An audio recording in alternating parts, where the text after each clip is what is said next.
గోశాల పైన కరుణాకర్ రెడ్డి తప్పుడు ప్రచారం ప్రారంభించారు.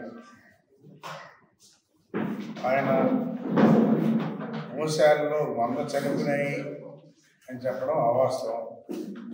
మామూలుగా కూడా ఏదైనా వయసు అయిపోతే ఎప్పటి నుంచి ఉన్నాయి కాబట్టి ఏదో ఒకటారా చనిపోవచ్చు. దాన్ని భూతత్వంలో పెట్టి ఆయన 100 చనిపోయినాయి, రోజు చనిపోతున్నాయి చెప్పడం చేయడం తప్పుడు ప్రచారం. వాళ్ళ టైంలో అసలు సరిగ్గా మేత పెట్టిన దాఖలాలు కూడా లేదు, సరిగ్గా పట్టించుకున్న దాఖలాలు కూడా లేదు. ఈరోజు తెలుగుదేశం ప్రభుత్వంలో అక్కడ 260 మంది పనిచేస్తూ ఉన్నారు.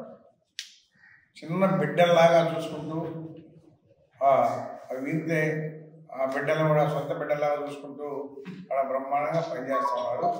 కరుణాకర్ చెప్పేటువంటి మాటల్ని ఎవరు నమ్మరని చెప్పడం తెలియజేస్తా ఉన్నారు. అదేవిధంగా నెలకి ఏదైనా ఉంటే ఒక 5-6 చనిపోవచ్చు, అంతేగాని ఈయన చెప్పినట్టు 100 చనిపోలేదు. ఉండేది 260. 100 చనిపోతే ఈనాడేమో రోజు 100 చనిపోతే, నెలకు 100 చనిపోతే పూర్తి అయిపోతాయి. కాబట్టి ఇది అవాస్తవం అని చెప్పని కూడా తెలియజేస్తూ, గతంలో వీళ్ళు చేసినటువంటి తప్పులు అన్నీ కావు. తిరుమల దేవస్థానం మీద కరుణాకర్ ఏమేమి మాట్లాడకూడదు అందరికీ తెలుసు. 7 కొండలను 5 కొండలు చేస్తాను, నల్ల రాయి కదా అని రకరకాలుగా మాట్లాడే వ్యక్తులు వీళ్ళని చెప్పాలని తెలియజేస్తాను. వీళ్ళు ఆంధ్రులు 5 కోట్ల మంది జనాభాని అవమానించినట్టు ఇప్పుడు కూడా హిందువులు ఎక్కడున్నా కానీ వెంకటేశ్వర స్వామి అంటే భక్తి శ్రద్ధలతో పూజిస్తారు, పవిత్రంగా పోయి దర్శించుకుంటారు.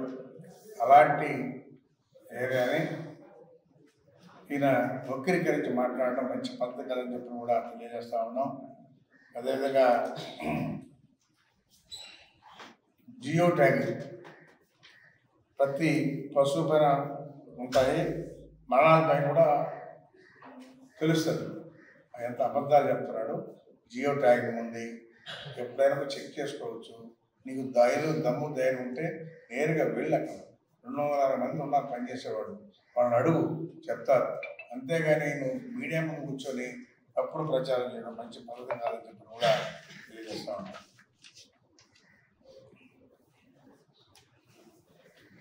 కరుణాకర్ రెడ్డి అతను ఒక నాస్తికుడు.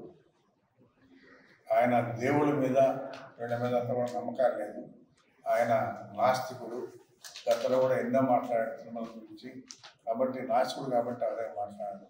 అదే 5 కోట్ల ఆంధ్రులు కూడా మనసును బాధ పెట్టే విధంగా మాట్లాడాడు. ఇలాంటి వాళ్ళు ఉంటారా అని చెప్పిన కూడా ఆయన మళ్ళీ చైర్మన్ కూడా చేశాడు. టీడీ చైర్మన్ కూడా కరుణాకర్ చేశాడు. మరి ఎంతమంది భక్తులు ఇచ్చేది? ఒక నమ్మకం లేకపోతే ఎందుకు వస్తారు అంతమంది భక్తులు? కాబట్టి మంచి పద్ధతి కాదని చెప్పిన కూడా తెలియజేస్తూ, ఏదైనా ఉంటే నీకు డౌట్ ఉంటే ఆ గోశాలకు వెళ్ళు, చూడు, అడుగు, తెలుసుకో, మాట్లాడు.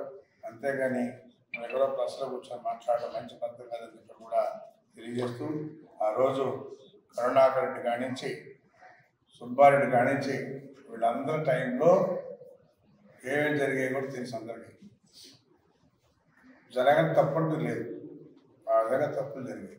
ఈరోజు తెలుగుదేశం ప్రభుత్వంలో అలాంటి తప్పులు జరిగేదానికి అవకాశం లేదు. మరి ఎంతోమంది భక్తులు వచ్చి ఫ్రీ దర్శనం కానీ అన్నీ కూడా బ్రహ్మాండంగా దర్శించుకునే విధంగా ఈరోజు ఏర్పాటు చేశారు. షెడ్లో ఉన్నటువంటి పాలు ఇవ్వడం కానీ, టైం అయితే భోజనాలు ఇవ్వడం కానీ అన్నీ కూడా తిరుమలలో జరుగుతూ ఉన్నాయి. ఆ రోజు వీళ్ళ ప్రభుత్వంలో పట్టించుకున్న మాదిరి లేట్, ఈరోజు ఆ పరిస్థితి కాదు. కాబట్టి మంచి పద్ధతి కాదని చెప్పి కూడా తెలియజేస్తా ఉన్నాం. మరిన్ని వీడియోస్ కోసం ఛానల్ ని సబ్స్క్రైబ్ చేయండి. లేటెస్ట్ అప్డేట్స్ కోసం వాట్సాప్ ఛానల్ ని ఫాలో అవ్వండి. ఆ లింక్ డిస్క్రిప్షన్ లో ఉంది.